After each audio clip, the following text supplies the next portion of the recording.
um pouco antes da pandemia ainda, eu tive a oportunidade de começar a estudar mais assiduamente, porque eu já tinha atendimento, já tinha meus trabalhos profissionais, já tinha todas as minhas coisas. Então, eu cheguei a ter um período onde eu liderava muitas pessoas e eu percebia que dinheiro não era suficiente, que poder não era suficiente, que a técnica, o conhecimento psicológico, que tudo isso ainda não era suficiente. Eu falava, caramba, tem alguma coisa. E foi quando eu comecei a estudar um pouco mais. E aí eu falo que foi a minha verdadeira conversão, foi quando eu comecei a estudar. Entendi. Que daí eu fiquei um pouco mais teológica, digamos assim, e filosófica mesmo, quando o Santo Tomás entrou na minha vida. E não faz muitos anos, se a gente for olhar, né? Só que ali foi a minha verdadeira mudança do avesso. Foi quando Deus virou, de fato, o meu objetivo final de vida. E não só a parte de me acolher quando eu estou ruim. Que eu tinha muito essa relação, assim, sabe? De Deus é meu terapeuta. Sim. Antes disso, você já atendia em terapia, pessoal? Então, na verdade, a minha história com a terapia ela é muito doida, assim. Porque eu fugi disso por muitos anos.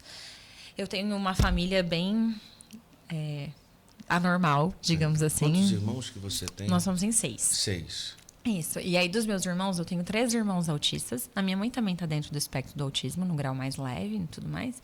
E meu pai tem as dele. E aí, dentro... Tem as dele? Tem as dele no sentido de tem as coisas dele, né?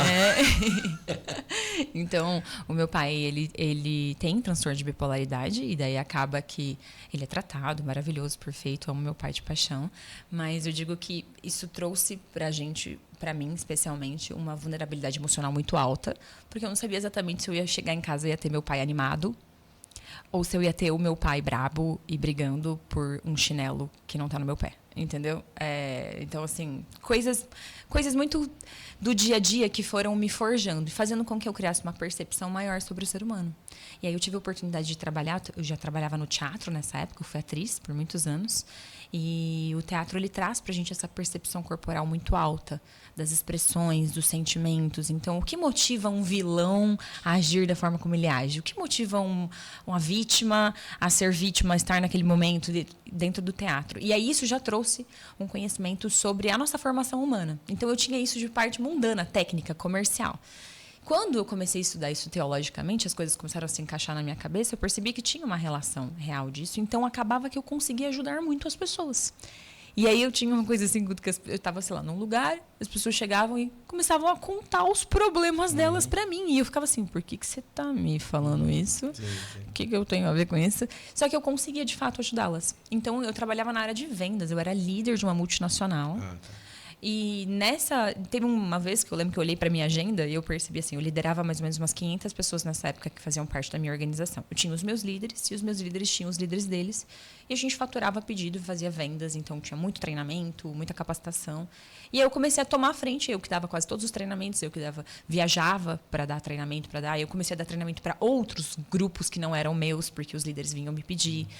E eu percebi que 80% do meu tempo estava sendo muito mais voltado ao cuidado emocional e do psicológico e da fé das pessoas do que, de fato, as coisas do trabalho, sabe? Porque as pessoas elas não conseguiam atingir os objetivos delas, não era por uma incapacidade técnica, era por uma falta de domínio de si.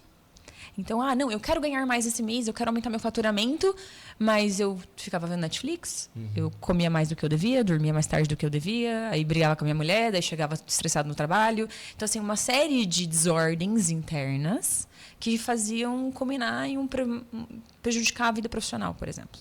E vice-versa, né, para os dois lados. E eu comecei a atender muitas pessoas. E era muito interessante, porque eu começava a atender na sala da minha casa. Aí um dia meu marido olhou para mim e falou, olha, talvez não vai dar certo essa ideia da gente... né? Talvez se você pegasse uma sala, se a gente visse um lugar para você atender, para você conversar com as pessoas do time mesmo. Eu ia em café, padaria...